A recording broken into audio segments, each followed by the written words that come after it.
Have you ever felt like you're working harder and harder, but just not really getting ahead? Well, today we're going to dig into why that is. We're talking about building real wealth and how to do it by understanding the financial system we're all a part of and learning how to step outside that 9-to-5 paycheck-to-paycheck loop. So let's just start with this idea, right? What if your financial stress isn't just about your spending habits or not getting a big enough raise? What if it's because you're playing a game where you were never really taught the rules? That's a powerful thought, and it kind of changes everything. Okay, so here's our game plan. First, we'll expose the system's hidden rules. Then, we'll look at the treadmill most people are on, the salary and debt cycle. But then, we pivot to the good stuff: how to earn differently, how to master investing and taxes, and finally, how to set yourself up to win in the long run. All right, let's dive right into part one, the hidden rules of the system. And the biggest rule is, well, it probably wasn't built with your personal wealth in mind. This is the big secret, you know? The financial system's main job isn't to make you personally wealthy. Its job is to keep the entire economy humming along. It needs a steady flow of workers earning and consumers spending. It's not some evil plot. It's just a machine, and your financial freedom isn't its primary goal. So, how does this machine keep us in line? Well, mainly through what we can call the salary and debt cycle. For a lot of folks, it really does feel like you're on a treadmill. You're putting in the work, you're running, but you're not actually going anywhere. You really have to think about income in two different ways. On one side, you've got your salary. It's steady, sure, but it's also limited. It grows slowly, and man, it gets taxed heavily. But on the other side, you have investment income. This stuff is scalable. It's not tied to how many hours you clock in, so its potential for growth is huge. Plus, it often gets much better tax treatment. It's pretty obvious which one gives you more freedom. So let's follow the money from a typical paycheck. You start with that big number, your gross salary. Looks good, right?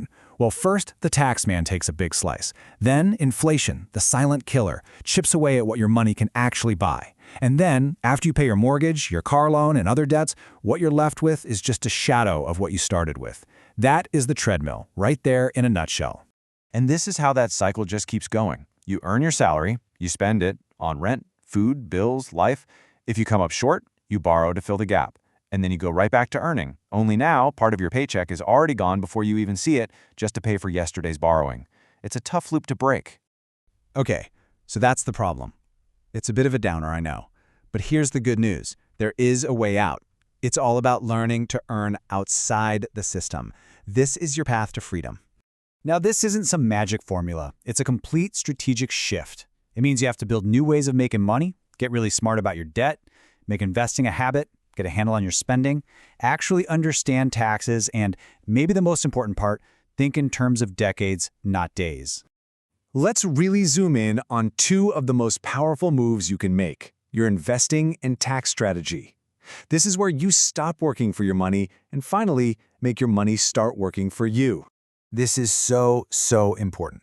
We're taught to think all debt is bad. It's not. Bad debt is the high-interest credit card you used for a vacation or a new TV. It just drains your bank account. But good debt? That's different. That's when you borrow money to buy an asset, something that will either grow in value or put money back in your pocket, like a rental property or starting a business. Learning this difference is a total game changer.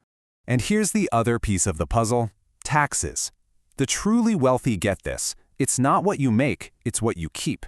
Your salary gets taxed in some of the highest rates out there. But income from investments, that's a whole different ballgame. It's often taxed at a much lower rate. When you use special accounts like a 401k or a Roth IRA, you can legally shield your money from taxes for decades while it grows. You're using the rules of the system to your advantage, a system that favors people who own assets, not just people who earn a wage. So you've got the strategies, but none of them work without the final ingredient. You have to adopt the right mindset. You have to be prepared to win the long game, and that takes discipline over time. See, the system keeps you focused on the next paycheck, the next bill. It's all short-term thinking. But building real, lasting wealth, that happens over decades. In year one, it feels slow. You might barely notice a difference.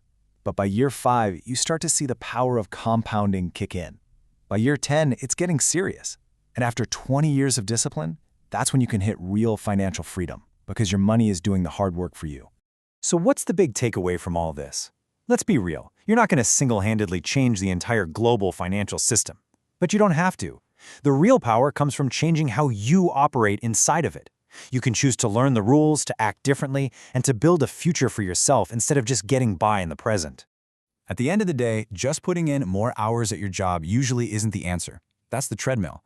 The real key is to understand the rules of the game you're in and then play it smarter. So the only question left is, are you ready to change how you play?